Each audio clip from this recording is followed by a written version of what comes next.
Alright guys, here we are today. We're going to be doing another review. Coming to you from my room full of RC stuff. I know, it's kind of ridiculous.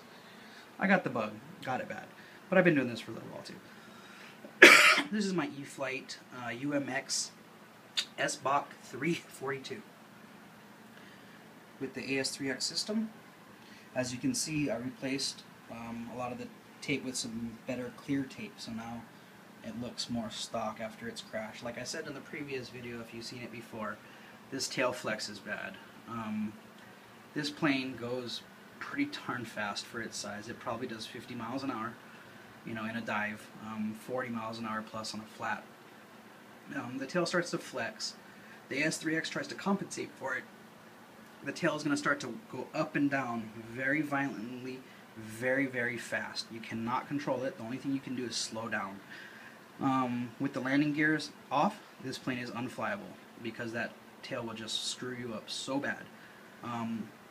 With the landing gear on, it's not such an issue. I just don't give it full throttle all the time, especially coming out of dives. Otherwise, you will see that thing flapping up and down, and I will show you guys that in an upcoming video at the park with this thing. Is it a good flyer? Yes, it is a good flyer. It flies very slow if you want it to. It can fly very fast if you want it to. It has big surfaces, so I mean, this thing does harriers like nothing. It does knife edges with no input on the ailerons or anything. You can just hold it there all day. Very, very easy to fly. It makes you feel like a much better pilot than you probably are. I know it does for me. I can do just about anything with this. Hovering it, torque rolls, you name it, this thing can do it. If you overlook the flexing because you're going too fast, which is not really a high-speed plane anyways, then I mean, this is a very good plane. Would I recommend this plane? Yes, this is a good plane for an intermediate to advanced level pilot, not a beginner plane. Beginners will probably bring this plane down and crash it.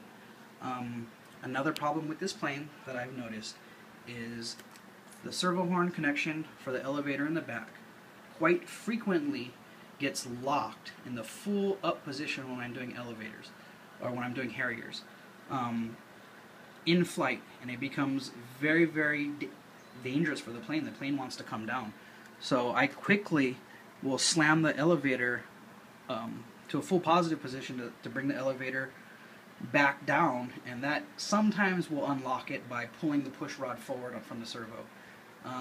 Doesn't always do it on the first try, so sometimes I gotta fidget with it and the plane looks like it's gonna come down and I gotta hold my breath while I'm trying to save it. Luckily I've been able to save it except for that very first time. But yeah, I tried bending out the rod and that didn't do it.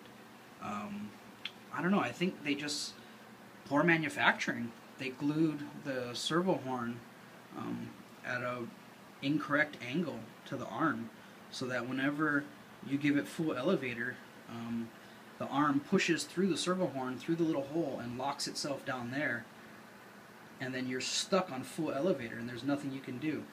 And another reason that the tail flexes, I don't know how I'm going to film this, I'm trying to film it and hold it at the same time with one hand, is if you look at that servo arm, it has a lot of flex in it. It just gives. You see that? It gives real bad. And now look, that's stuck. Yeah, so it's stuck. It didn't go back. You know, and that's exactly what I mean. So besides that, if you're a quick-acting pilot and you see what happened? Right there. I should send this to Park Zone and show them that. It wedged itself in there and it's locked itself like that. And it becomes hard to fly. I mean, it looks like you're an amateur pilot trying to save it. I'm going to put this down for a second, and then I'll pick it back up as I fix that. Yeah, so it looks like you're an amateur pilot because the plane goes fully out of control and it starts to pitch up or it starts to pitch down violently.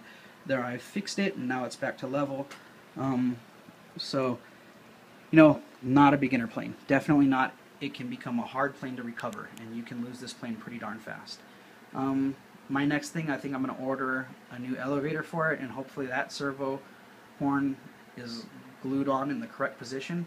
This one's kind of bust up already from me reinforcing it so much with tape, and you can't see it, but I have clear tape on there reinforcing it to try and stop the flex. But not only does this flex, these leading edges were not designed to go too fast. They flex, the arm flexes, and the S3X board tries to compensate for it, but it is not fast enough to compensate for it at the speed that this thing is going. So I think UMX guys, you need to do some more research on this plane, some more R&D, because it was not ready for release, and yeah, it's got problems. If you're an advanced pilot and you can recover fast by slamming the elevator up and down and keeping control while doing that, then you may enjoy this, because a lot of the time it does fly decent. But on almost every flight I've had, out of the last 20 flights with this, it's locked up every flight. So, I mean, I've had to recover it every time. Would I recommend this plane? Maybe for an advanced pilot. Besides that, no, stay away from this plane. It looks like fun, and it is fun, but once that locks on you and you crash it, you're not going to be happy. So, all in all, this plane, no go, stay away. Alright, you guys, I hope you guys have a good day, and I hope to see you out there on the field flying.